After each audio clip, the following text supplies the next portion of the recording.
What's up, everybody? Welcome back to Fight Junkeez on this beautiful Monday.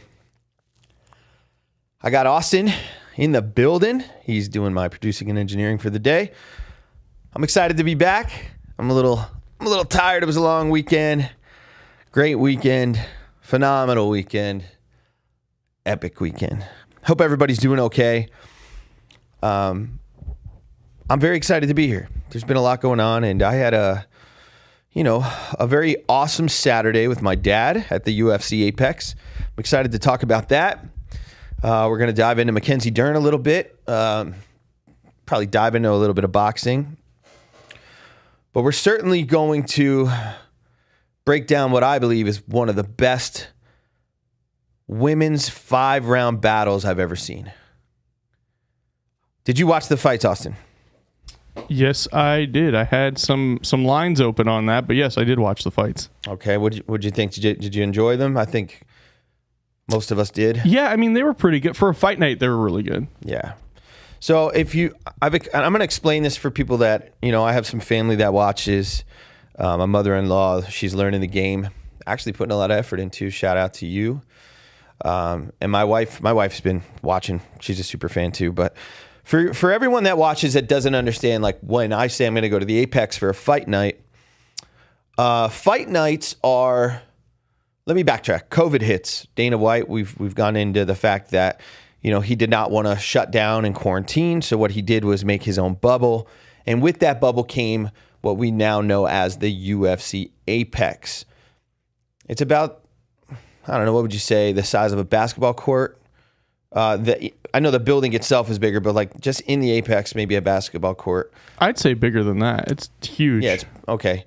So what it is it's a self-sustained octagon with very little seating for Dana's friends, family, and for the fighters in the UFC that want to attend. Some special guests, and that's pretty much it. And I don't think. I know now that they do some tickets to some of the fight nights, but originally it was just a place to have privacy for the fighters to be able to broadcast live on ESPN across the world for everybody to watch during the pandemic. Does that sound like a pretty good assessment? Okay, yeah. So the Apex is literally what I said. Its own entity. It's its own octagon. Everything that you could need to put on fights. They just recently started going to different states again. So fight nights are non-pay-per-view cards with a 5-round main event bout that are not, for a belt or for a championship, but they also put on great, tremendous cards like this weekend. A lot of the fight nights now that COVID is in the past, they're back on the road. So they're going to, North Carolina. They're going all over the globe again for fight nights and pay-per-view. But occasionally they put on, once a month or twice a month, they'll put on fight nights at the Apex.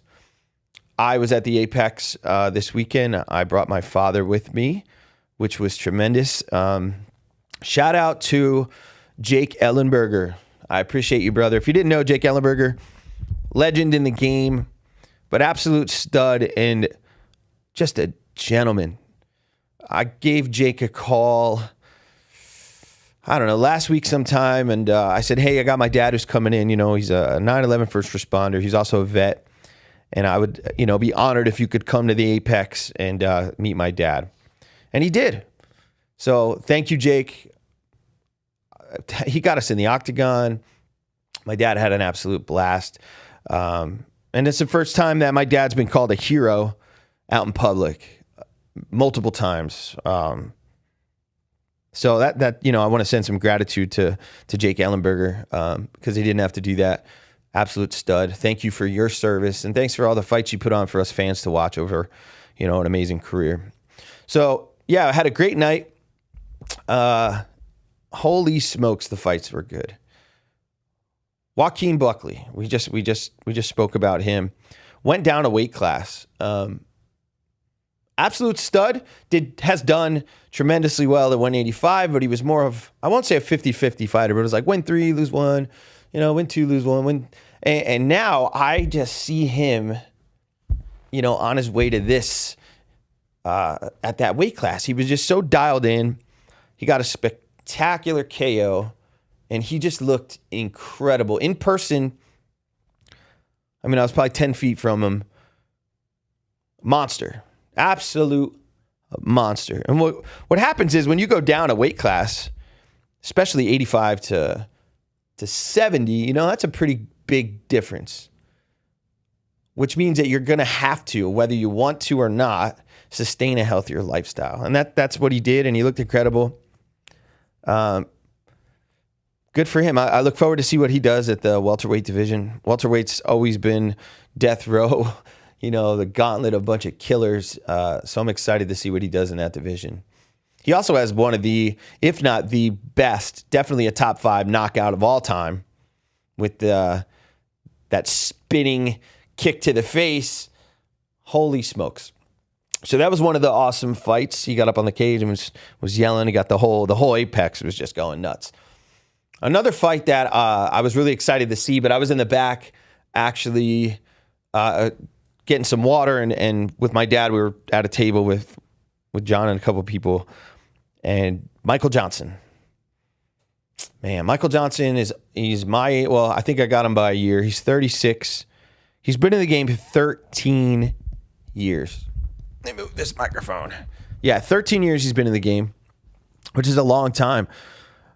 This is the fight game is brutal. And outside looking in, I just don't, I'll never know what these fighters go through when it comes to injuries and motivation and focus and work ethic, and then balancing a family life and businesses and everything. So for someone like Michael Johnson, who's, I'll say this with no disrespect, because I know who he is. He's an absolute stud in the game.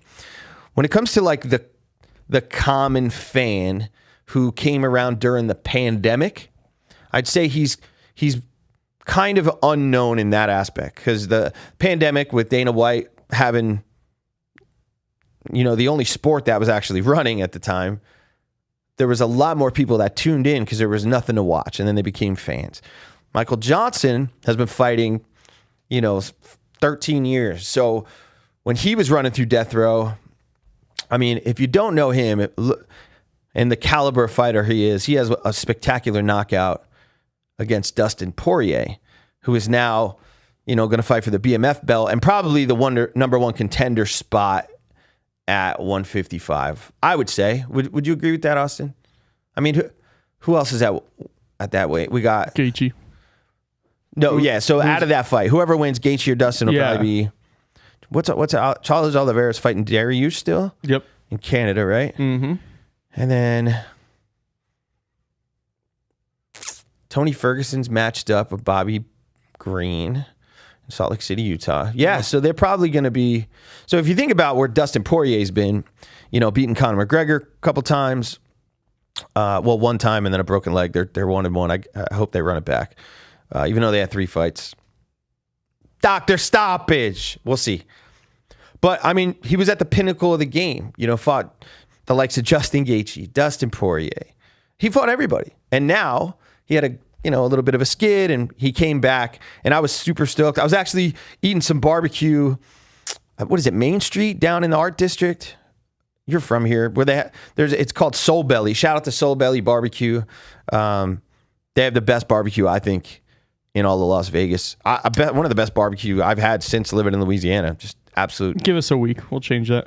Yeah.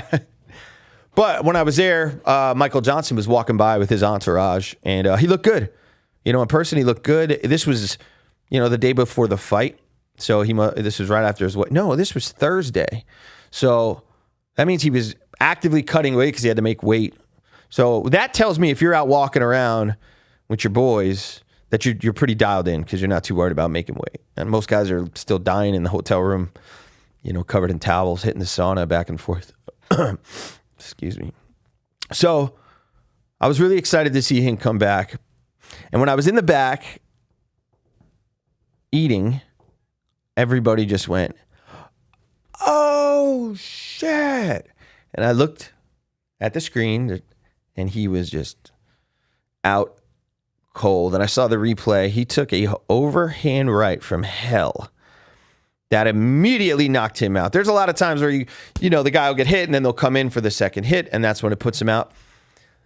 He was completely lights out. And then the guy, I know the ref is supposed to pull him off. It's in the heat of battle. He dove in and got that second hit, kind of like similar to what happened to Bisping. Did you see the knockout? Yeah, I'm mad about that fight.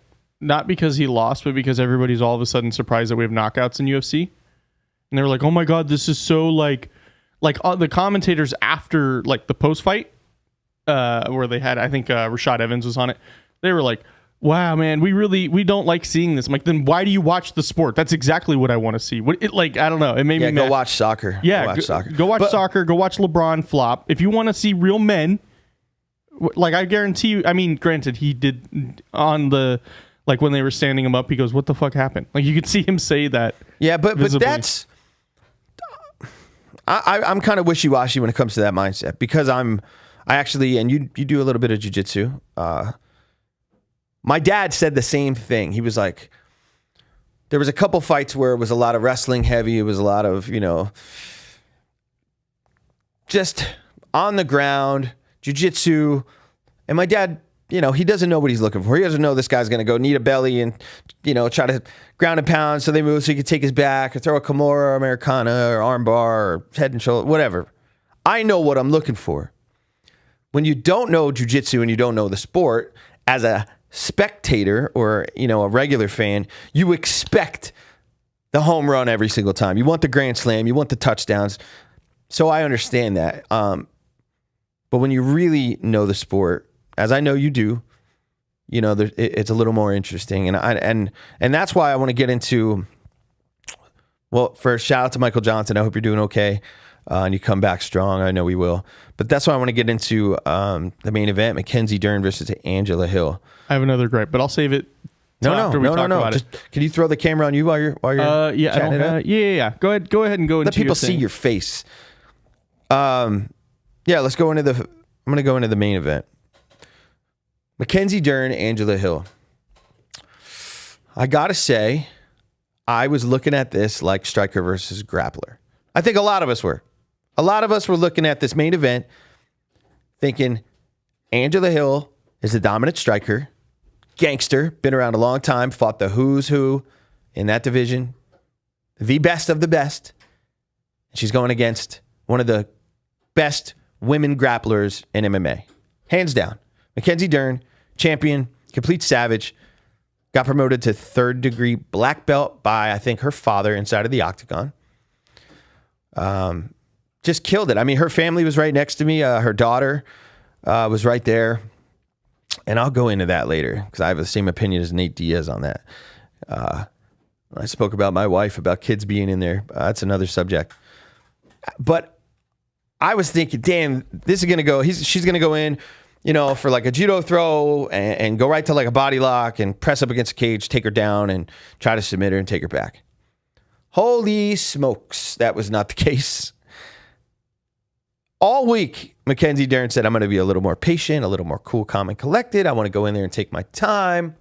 And when that bell went ding, Angela Hill came like a bat out of hell, ran right up and started throwing boxing right at her face. I mean, it was just right out of the gate. And I immediately thought she's going to double leg her, try to take her down, single leg.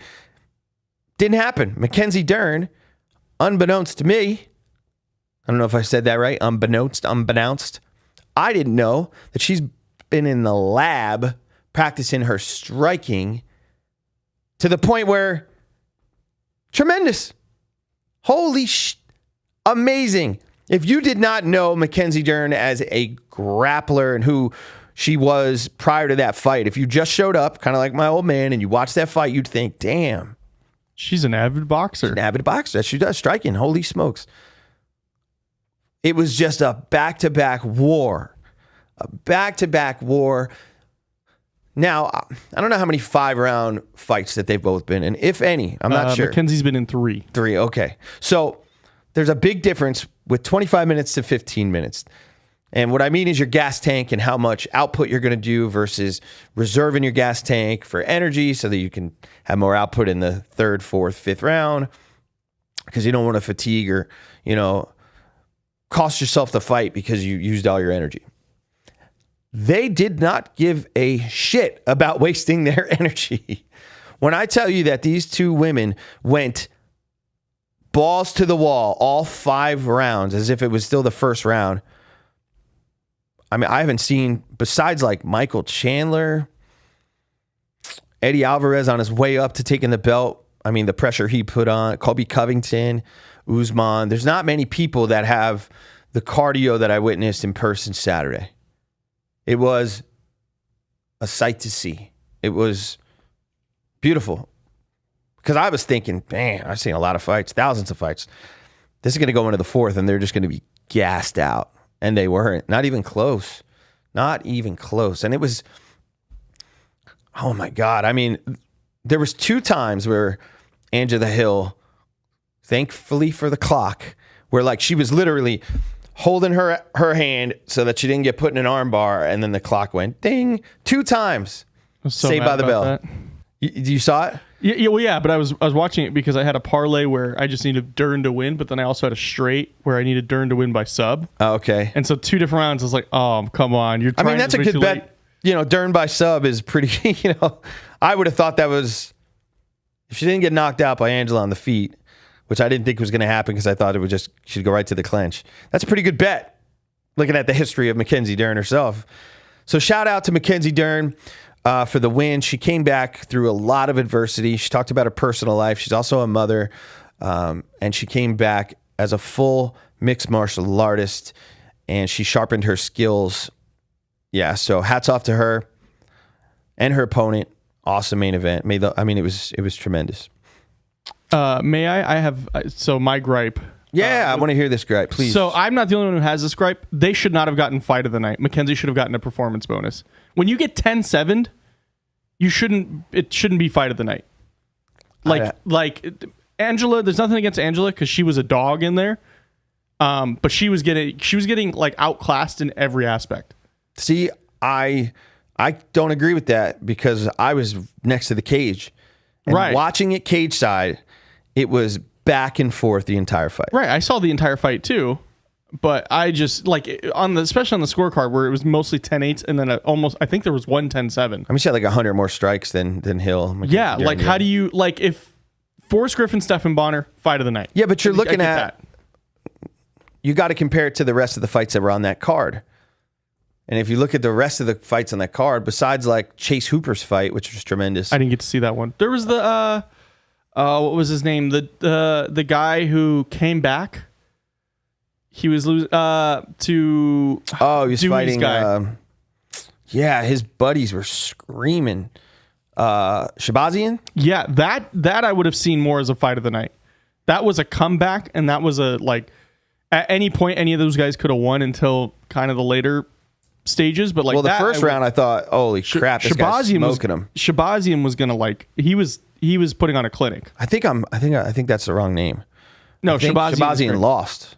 He did lose. Yeah, but he was in the first round. He looked like he was dominating. 100%. I think he blew his wad too early. And then the other guy just what a heart. You know who I was hanging out with out in the back? What was it? Diego Lopez? Oh, the dude who fought on 5 days' notice? Yes. The master Brazilian Jiu-Jitsu guy? Yeah, the kid that fought 16-0. Shout out to Diego Lopez. We had some broken conversations. His Portuguese and my English, we didn't do too well.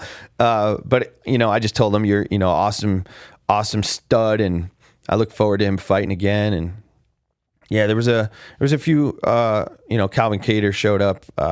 He left pretty early, but I think he was there to support one of his boys. But man, that kid, he's a big kid too. He's obviously thinner than me, but he was bigger than me.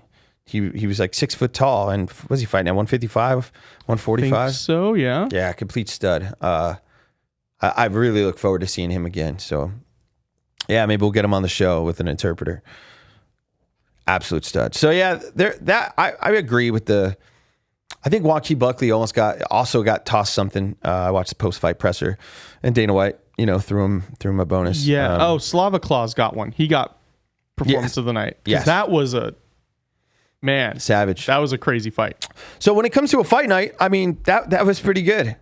And then some of the post-fight shenanigans. We can dive into that a little bit. So if you follow me, I was hanging out in the back with Steve Will Do It for a little while. We were chopping it up. And every time I saw Steve, he would say, "Have you ever been choked out?" And we'd talk for a minute. And then eventually I was like, why do you keep asking? And he goes, "Oh, I'm going to get choked out tonight." And I'm like, "Oh." And then Marvin Vettori comes in the back. And I'm talking to Marvin for a bit. Marvin Vettori is a big, large man. Fighting at 185, I weigh 205.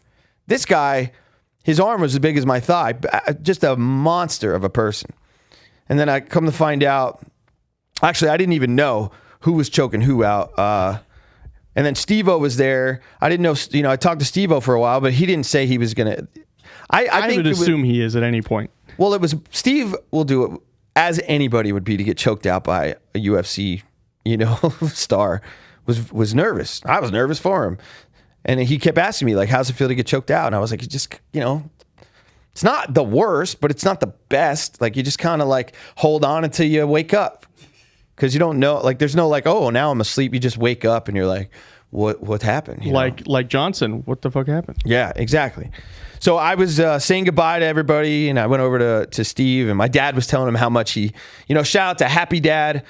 My dad has been drinking Miller Lite for 40 years. I've never seen him drink anything else. And he went up to Steve Will Do It, grabbed him on the shoulder, and said, "I love Happy Dad. I'm going to go fill my fridge at home with this stuff." So that's a testimony right there. For my dad's stuck in his ways. He's not going to be changing beers, but he loves Happy Dad. He became a Happy Dad. I'm a Happy Dad who hung out with my Happy Dad while drinking Happy Dad. So shout out to Happy Dad. Dang, I hung out with my Happy Dad, and I'm a Happy Dad, but I didn't have any Happy Dad. Yeah, I like the Fruit Punch. The Fruit Punch is my... Is it like a seltzer? Yeah, Happy Dad seltzer. But it's 5%. So, we had but anyway, we were saying goodbye to Steve Will Do It in the back, and he said, "You guys are leaving?" And I said, "Yeah, man, I got to go." We were there since like 1 o'clock, and now it's like almost 7. And he said, "No, don't leave. I'm going to get choked out." And I was like, "Oh, okay." And then I see Marvin Vettori walk over, and I'm like, don't tell me this guy's going to get choked out by Marvin Vettori. Holy shit. And then we walked back out. I was with Ellenberger. He was, hanging out with us because we waited to go in the octagon. And then I should have known Steve Will Do It, and the one and only Steve-O are in there, and Bisping and Vettori choked them out. And I got a video from the cage that I posted on Fight Junkeez. It was just awesome to see. What a night. Steve-O, shout out to Steve-O. Such a gentleman. I mean, the patience this guy had. He's mid-bite, salad in his mouth, holding a plate. People are asking for pictures, and he, said no problem and took the pictures. I actually made a little joke, like, I'll bother you later, you're eating. But he took my phone. We took a picture. He made, he was like, "Turn around, let's get the cage." Just an awesome guy. We spoke multiple times throughout the night. We gave him one of my dad's hats, and he wore a Port Authority police hat the entire night. He was wearing my dad's hat. So shout out to Steve-O. You follow somebody's careers, 20-something years. I'm a little older than you, 10 or 12 years. So, I've been following him since like the late 90s, man. Oh, yeah. I've been following him since like the early 2000s, but I remember everything from Wild Boys to Jackass to them airing his drug problem on MTV. Yeah. And sometimes you meet people in person after you've, followed them for a long time, and it's a disappointment. But, he was just outstanding. Just a straight gentleman. I'd love to get Steve-O on Fight Junkeez. Not just because it's Steve-O, but because he's an actual super fan of the sport. And this guy watches every single fight, and I know we would have a dope conversation on Fight Junkeez. So, and you could probably choke him out on the show. I don't know. He's actually a pretty big dude. He's my size, a little taller.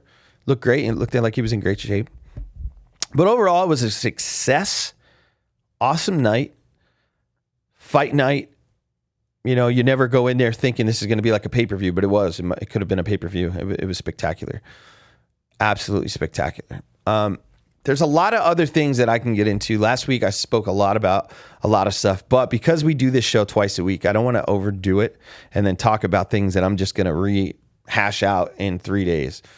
I do want to ask you if you watched Lomachenko, the fight, the boxing match. No, I'm not going to pay for boxing when I can get UFC for free. Very true. No, but I know the results and I know the controversy behind it. And I've met Devin Haney has sat in this room before. Yeah. Oh, when you did the boxing. Yeah. So I got to meet him. He was kind of cool. He was a little arrogant, but I'll give him the benefit of the doubt. He literally was his first day back from Australia after becoming undisputed. Yeah. Gotcha. So he probably had a chip on his shoulder of I am the man. He has to. Yeah, but I was like, hey, how's it going? He's like, yeah. And just walked by me. I was like, all right, cool. Yeah, you got to have a chip on your shoulder. That's cool. But yeah, I'm not going to dive into it, but I thought that it was 7-5, or 8-4. I didn't think he won, but we leave it to the judges. What are you going to do? I'm really excited for the future bouts coming out. If you don't know, now you know. Wednesday, May 24th, right? Is it 24th? Yep, Wednesday, May 24th on Rumble Live. Power Slap is coming back. Shout out Dana White. Shout out Power Slap. Super excited to tune into that. Other than that, there's not too much that went on. I'd want to dive into the kids at fights thing. Nate Diaz said, got asked once, are you fighting more about, legacy now, or are you fighting because of your children? And Nate Diaz said, this ain't for kids. This is the fight game. They don't belong here. Get out of here. This ain't for kids. 209. Neither is he. That's why he's out. Yeah. Sorry. Take it. I hope he comes here and chokes you out. I would let him. I would hope you'd film it, too. I would. No disrespect, but you're my guy. We would both get beat up by Nate because I got you back. I'd throw this Conor McGregor pillow at him. He would love that. Oh, shit. Conor McGregor, it was at the big fights in Dublin with the champ out there, which is pretty cool. Conor, if you didn't know, the Ultimate Fighter's coming back May 30th. Yesterday on our group text, I sent the link to the YouTube. If you do care about Michael Chandler versus Conor McGregor and the Ultimate Fighter, it airs on the 30th, but yesterday the UFC put out a 30-minute clip, some behind-the-scenes stuff, and it's called Before the Ultimate Fighter. John Anik is the host, and they did a tremendous job just kind of breaking down how it's going to look and the way that it went. So I'm super stoked for the Ultimate Fighter. That was also done right in the Apex. Other than that, you got anything going on? How's Bizarre Junkeez? Everything's been good? Yeah, we just hit 40K on TikTok this morning, but awesome. But it's going good. I mean, we have a big interview today and then another big one on Wednesday. And I just had somebody reach out to me and said that they have photo proof of an exorcism that they did. Yeah. Okay. Did you see the UFO? Which one? I get some of them sent to me now. Diego Sanchez, I want you to, what is he, in Arizona, Albuquerque? Yeah, so shout out Diego Sanchez. I want you on Fight Junkeez because I want to talk about your fighting career, your bare knuckle career, your one fight against Kevin in Khabib's Eagle FC. But then, on the flip side, you could also go on Bizarre Junkeez and talk about all the aliens that you keep posting all over social media, because apparently you think the next coming of Christ is coming any day now. Maybe it is. Maybe I need to repent a little more. But this guy is going crazy when it comes to posting about aliens. And I hope he's right. I really do. I will get whoever's the champion of the alien race on Fight Junkeez, and we will break down his entire career.